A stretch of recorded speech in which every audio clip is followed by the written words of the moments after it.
good, T-minus. Niggas been counting me out. I'm counting my bullets, I'm loading my clips. I'm writing down names, I'm making a list. I'm checking it twice and I'm getting them hit. The real ones been dying, the fake ones is lit. The game is off balance, I'm back on my shit. The Bentley is dirty, my sneakers is dirty, but that's how I like it. You all on my dick, I'm all in my bag. As hard as it get, I do not snort powder. I might take a sip, I might hit the blunt.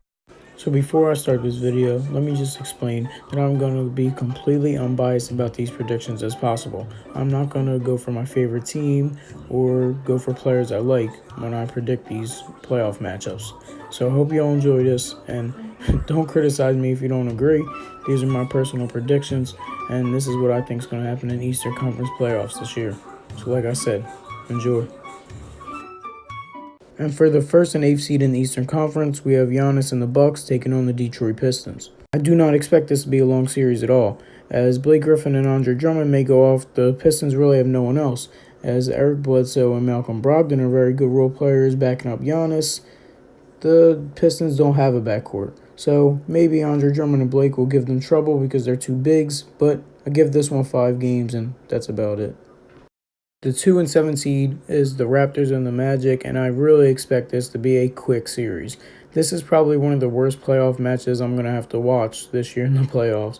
I don't even think I'm going to tune in for a game to watch it. To me, it's pretty much a joke. I don't even think the Magic deserve to make the playoffs, as their team is pretty much a dumpster fire. I mean, they really don't have a star-proven player that could go up with Kawhi, so yeah, I mean, this one's a sweep in my eyes. 4-0, Kawhi's going to kill them. And also, the Heat should have made it over them. Now for the 3 and 6 matchup in the Eastern Conference, we have the Philadelphia 76ers and the Brooklyn Nets. And honestly, to me, this is one of the more interesting matchups throughout the playoffs entirely. Well, for the first round at least. Now, it still is unsure if Embiid will miss any games in this series, maybe the first 2, hopefully only the first 2 if he does miss any games. But there's a lot I like about this matchup.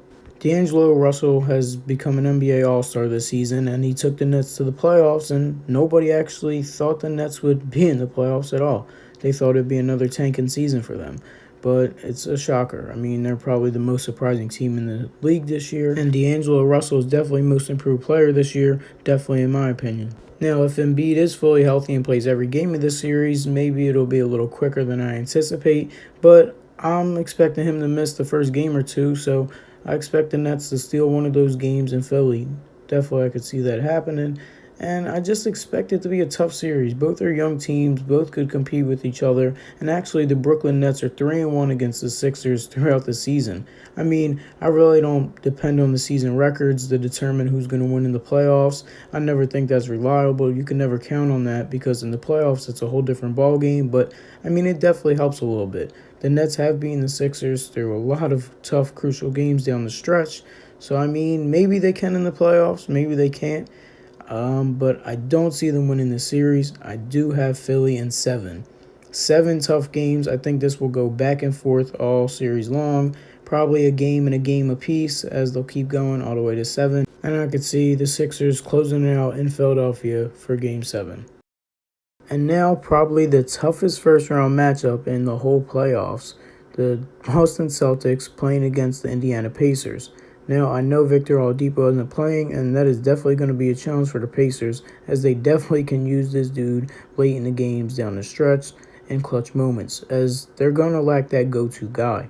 The Indiana Pacers are a very good basketball team, and Nate McMillan has done a beautiful job getting this team to the 5th seed in the East, despite Victor Oladipo going down with an injury. The team is deadly, and they play pretty similar to Boston in ways, how they share the ball and everything. Well, that's when Boston is gelling together, as this season they had a lot of chemistry issues, and I expect that to continue in the playoffs just a little bit. So, I mean, I definitely think if Indiana is playing sound basketball, how they've been all season long, and are playing fundamentally well, they could definitely give Boston some trouble. They don't have home court, Boston does, so I definitely see that as an advantage. And I expect this to be a long, hard, tough 7-game series with the Boston Celtics and Indiana Pacers. And it was honestly tough to think about this because this series could either go two ways. The Indiana Pacers completely choke because they don't have a star like Victor Oladipo to lead them, and in the playoffs you definitely need star players. Or it can go that Indiana steps up, all the role players step up, and they play fundamentally sound basketball against the Celtics. And it could go two ways for the Celtics. They get back on their SHIT like they were last year and compete heavily in the playoffs, or they completely fall apart as they've been doing all season long and have major chemistry issues to a pretty good Pacers team. So, I mean, I'm definitely looking forward to this. I definitely think Kyrie Irving is going to go off. And I mean, this series means a lot. It's not as it's not favored. It's definitely not favored. I could see either team legitimately winning, even though I think the Celtics will prevail on top. And just in case anybody lost track, I have the Bucks and Celtics going to the semifinals to play, and the 76ers and Raptors playing each other as well. Alright, and since I've been talking about Boston already, let's just get right to the point and continue talking about them. Now, I'm definitely anticipating this to be a very highly competitive series. As the Bucks lost to Boston last year in 7 games, they're definitely looking for revenge. And Boston has something to prove as the Bucks have taken over the number 1 spot in the East and have been a 60-win team this year. So there's definitely going to be a lot of emotion shown from these players all series long. I mean, and Giannis, I really expect this dude to go off because I think he'll make it out the first round. I'm pretty sure that he'll make it out the first round as they're playing the Pistons, and this will be the first time he's made it out the first round this year. So, I mean, he's definitely going to capitalize on this opportunity. He has a chance to go to the conference finals for sure this year and definitely the NBA finals if he could keep up his great play. He's been a monster on offense and defense this year, and he's probably going to win MVP as much as I would like to say James Harden should win it, but that's for another video. And Giannis has just been amazing. He's an amazing leader, and I definitely think he's going to show up. He's going to be a beast. He's going to be a monster, and he's not going to let his team down. Well, hopefully. I mean, I'm hoping to see this dude definitely go off. Now, I also expect Kyrie to have a very big series as well, as I don't think Brogdon or Bledsoe can contain this man, as no one in the league can really contain this man. He is Kyrie Irving. Dude is a monster. He's a walking 25 every night. You gotta guard him, and he's definitely one of the harder players in the league to guard. And he's definitely clutch and big time. I think Kyrie's going to be amazing. I think he's going to show up, but it's the rest of his team that I'm concerned about. Are they actually going to get it together and beat the Bucks? And I honestly don't think so. I mean, I did have them going to the finals before the season started. I thought Boston could actually, you might laugh at me, but I thought Boston could actually go and win the NBA finals before the season started. That was my prediction. But now that I'm looking at it, this team's just too dysfunctional. I can't rely on these dudes. I don't know if they're going to, just get it all together. I don't know if they could work together. And there's just a lot going on. It's just too much. I don't think the young guys could deal with the pressure. And Irving's going to be amazing. He'll probably average 30 throughout this series, but he can't do it on himself. He can't do this by himself. It's going to be too hard for him. So give me the Bucks in 7, but this is definitely going to be a competitive series to watch. Now for the other second round matchup, by my predictions, we will have the Toronto Raptors and the Philadelphia 76ers. I definitely expect this series to go 7 games, I'll say that to start, but these teams to me are completely two different teams. And let me just dive into that and explain why. Now, the Toronto Raptors do have some stars, like Kawhi Leonard. He's a superstar, probably the best player of the series. Definitely, I think he is. He's a bit over Joel Embiid.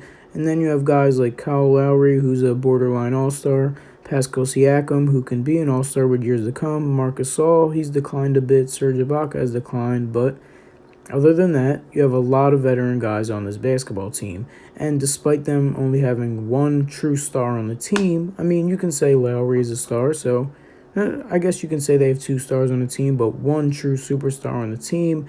It doesn't really matter because they have so many veteran role players. You have Fred VanVleet, you have Danny Green, you have Norman Powell, you have Jeremy Lin, Marcus Gasol, Serge Ibaka. I mean, this is a deep team. This is a really deep team, and depth is something that the 76ers are lacking this season. As Philly has been trading most of their depth away to get bigger stars like Jimmy Butler and Tobias Harris, the Toronto Raptors have definitely just been making this team deeper and deeper by the year. They've added veterans, and they keep on adding veteran players who know how to actually play and win in playoff time. I mean, I'm not dissing anyone on the Sixers. The Sixers have an amazing team. They probably have the second best starting five in the league, but depth is a key in the playoffs. I know you need stars, but you also need a team. You also need about 8 to 9 guys who can really play, and that, guys you can trust late in the ball game. You can't have guys going out there that you really don't trust that play like 10 minutes a game in the regular season. They can't be out there. You need guys who can actually go out and ball and that are trustworthy, reliable in the clutch. This is the playoffs and everything counts. Now, like I said, this will be a 7-game series, but the lack of depth definitely will hurt the Sixers. And I mean, Kawhi Leonard's a proven superstar, so I expect him to, step up and really kill it too. And I know Embiid will show up. I know that. I know Butler will show up too. But I just don't trust the Sixers as a whole. I know 2 guys are going to show up, and I'm not 100% sure yet. I'm pretty sure Kawhi will show up, but I know that the rest of this team will be there for him, and that they're all proven veteran role players as well. So it's going to be a good series. I'll love to see it, but I got Toronto in 7 games. They have home court, Game 7 in their building, and to me, Toronto will win in 7. And now here we go with my Eastern Conference Finals predictions. We got the Milwaukee Bucks and the Toronto Raptors. Now, to me, I think the Raptors will get this far just because of their veteran leadership, and they have, proven players, like I've just said. And the Bucks, I just think it's because of Giannis. Firmly because Giannis has been very, very aggressive this season, and he's led this team to 60 wins, the best record in the NBA. So that's my reasoning why these two will be facing off against each other. But now let's just get into it and how they match up. Now, both teams' star player pretty much plays the same position. Kawhi's a small forward, Giannis is a power forward / small forward. Giannis is about 7 foot, Kawhi Leonard's about 6'9".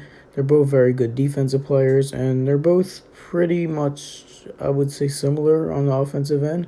Maybe they don't play the same in terms of style. Well, in some ways they do. Giannis is a bit more of a big man, though, a bit more aggressive. Kawhi plays more like a guard, but they're both going to get you 25 to 30 every night, and their scoring is pretty much on the same level.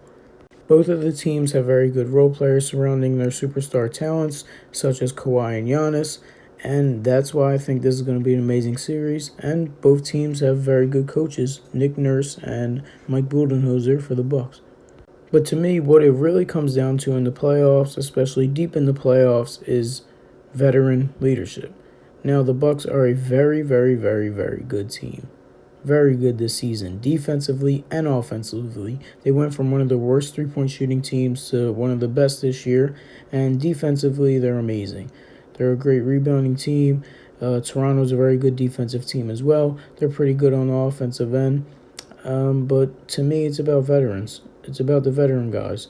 And the Raptors have a lot of veteran talent on the team. That's why I really trust them, and that's why I think it's going to be a tough 7-game series. The Bucks have a lot of good players, but they really don't have veteran leaders, and that's what I think is going to really hurt Milwaukee. Now, they could get by Boston because Boston's having some troubles this year, and they could get by Detroit because they really don't have much of depth besides Blake and Andre, but when they run into a team with depth like the Toronto Raptors or maybe even the Sixers, if they run into the Sixers, they might have trouble with them in the conference finals, but I definitely see them having trouble with the Raptors, and I don't think they'll beat them. Now, I do think it'll be 7 games just because Giannis will go off and be amazing, and he'll definitely push this series as much as he can. But, I don't know. They don't have the experience like the Toronto Raptors players do. Toronto is a very fundamentally sound team, and they really know how to play together. This is a winning basketball team, as I see Toronto pulling this out in a tough 7-game series. And despite them being away, I think they could go to Milwaukee and probably pull off an upset. Yep, there you go, I said it. I think the Toronto Raptors are going to the NBA Finals, and they're going to win the Eastern Conference title this year. These are my Eastern Conference predictions. I do think the Raptors are going to go to the finals, and I think the semifinals and conference finals are going to be truly amazing. So, leave a like, subscribe, and leave your predictions down below in the comments. Western Conference predictions are going to be coming very shortly, so stay tuned for the next one. Thank you for watching this.